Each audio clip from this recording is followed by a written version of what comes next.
Alright, day 6 of the bulk. So, if you guys saw the last video, I was saying how I would be posting every other day. So how I'm gonna do it is I'll be posting as much as possible. Sometimes it will be every day, sometimes it'll be every other day. Today, woke up 188, not a bad sign. You know, if I was 185, I would have been concerned there. If I was even lighter than I was the last 2 days, I would have been concerned there. Unfortunately, I'm not always able to do cardio. I try to do it as much as possible. The days I can't do it, I try to make up for it when I can do cardio. So like I'll do extra, for example, or I'll do more intense. I would recommend to get your cardio in, even on a bulk. If, like I've said in the previous videos, I want to keep my physique pretty tight in this bulk. I don't want to get too chubby and go overboard. There's no need for it, honestly. So cardio is definitely going to help that. I do 30 minutes of cardio. I try to do every day, but it ends up equaling out 5 days a week probably. And if I could do it every day, I would recommend you do it as well. Whether it's cardio, high step count, cardio is cardio, you know. That doesn't mean you have to go on a jog every morning, or you have to do sprints, or you have to do mountain bike up the hill. Do whatever cardio you like. For example, if you like playing basketball, shoot around for 30 minutes, do drills. That's still cardio. Try to keep your heart rate elevated and try to break a sweat. So today, 187. Yesterday, I already said I did cardio, and I also ate 3,000 calories. Now, I track my calories from the exact gram. I track every single thing I put in my body. The only time I can't is when I'm working and unfortunately I have to buy food, you know, out somewhere. So that's where my macro brain comes into play. If I eat out, I like to go to places that have the calories listed. So for example, I will go to Chipotle a lot. I'm not sure if on the menu it has the calories next to each option that you can choose from, but if you go to Google and type in Chipotle nutrition calculator, it has all the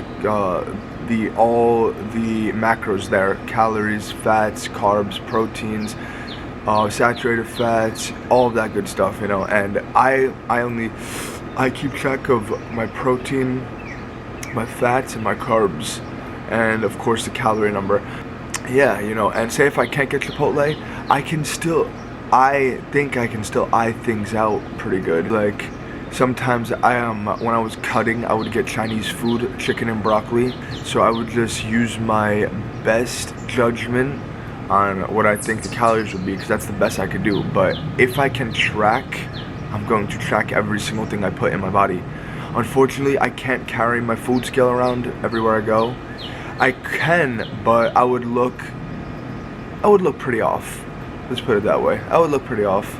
Bulk continues, and in 4 days, my weight is still kind of low, not to where I want it to be, like a firm 190. And if I'm not, I'm going to start thinking about raising my calories, especially if I keep going down in weight. Yesterday was chest and shoulders. What I started with first was incline barbell. How I start is I like to go a good weight for 8 to 10 reps, what I think I could get on that day. So my rule of thumb is if I get under 7 or 6 reps, I have to drop set. I do include a drop set in this clip because I think I got 7 on my own and then 1 assisted one. So that's a drop set in my books. Yeah, so I did 4 sets of incline barbell press and then a flat bench on the Smith machine.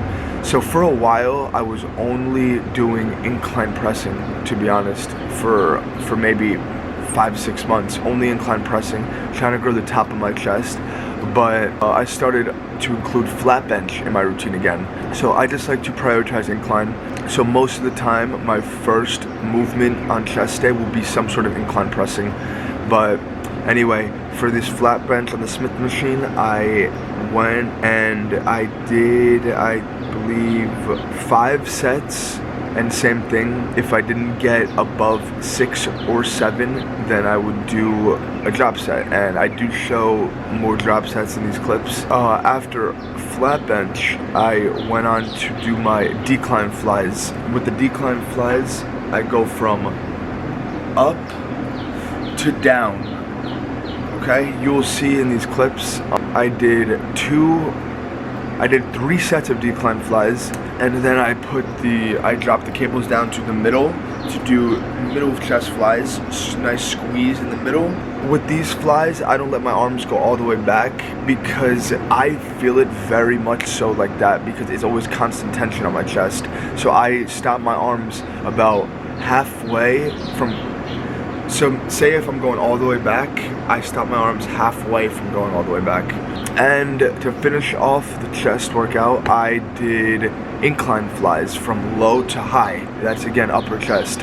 And I did 2 sets of those as well. So in my chest days, whether I'm cutting or I'm bulking, I do a lot of pressing. So I would say definitely no less than 7 sets of pressing, whether it's barbell, whether it's Smith machine, dumbbell press, hammer strength, incline, or any kind of pressing, whether it's a different kind of machine.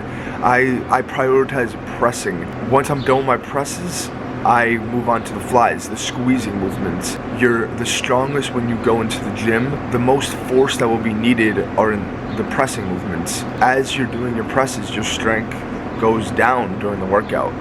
You're obviously not as strong if you're going at a high intensity during the workout. And then that's when I'll do a nice squeezing movement, flies. Once in a while, I will do maybe 5 sets of pressing. That's the least I'll ever do. On my chest day, I also do shoulders, do side delts, front delts. Now, I don't always do front delt pressing because genetically I already have pretty good shoulders. That doesn't mean that I don't do them at all, but I just, even when I didn't work out, my shoulders were always so broad and, wide shoulders. What I prioritize are side delts, lateral raises.